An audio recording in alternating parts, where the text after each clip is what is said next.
I'm releasing a selection of art tutorials from my Design of the Month vault for you here on YouTube. I used to teach these designs in my public art studio for $55 a person, but they're here for you on YouTube for free. All I ask in return is a little feedback in the comments. I would love to know what you like about the tutorials, if you have any questions, or what you'd like to see more of in detail in the future. If you're new here, I'm Donna.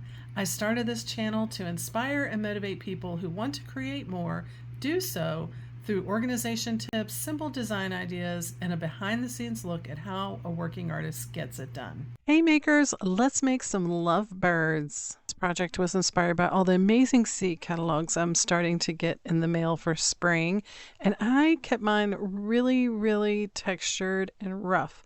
Of course, you can sponge over yours. I'm mixing 3 colors here. One's a little bit of a shiny metallic, and those are listed on your supply list. Honestly, you could stop there, but of course, I love to stamp and build texture, as you may know, and I had a lot of fun with these leaves. I did my testing right on the canvas because, I'm using the same colors. There's not a great deal of contrast, so I felt safe doing this, but you can always test the different types of things you want to try stamping with on other paper before you start adding it to your canvas, and I actually recommend that.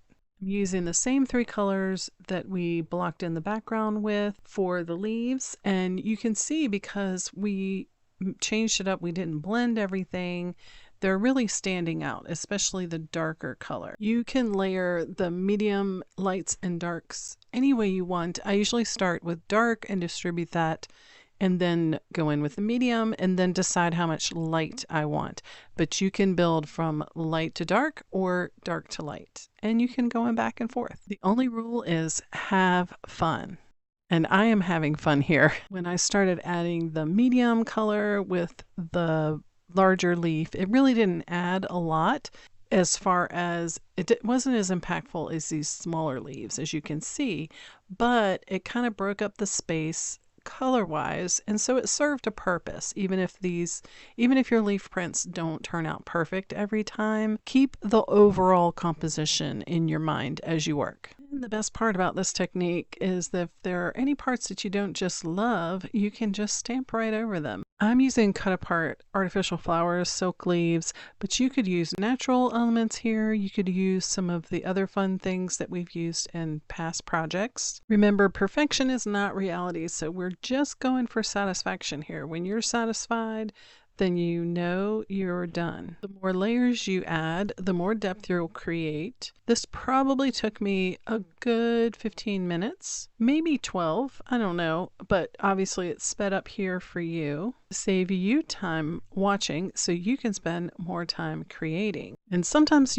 I could be satisfied with this, but adding this last layer, I'm so glad that I pulled out this foam stamp and added a few touches of this metallic, because it really did pull this all together and kind of took it to the next level, I think. So sometimes when you think you're done, you might not be. So many of our designs would work on this very fun background. Forget-me-nots are special to me because February is my anniversary month. Colors I used are on your supply list.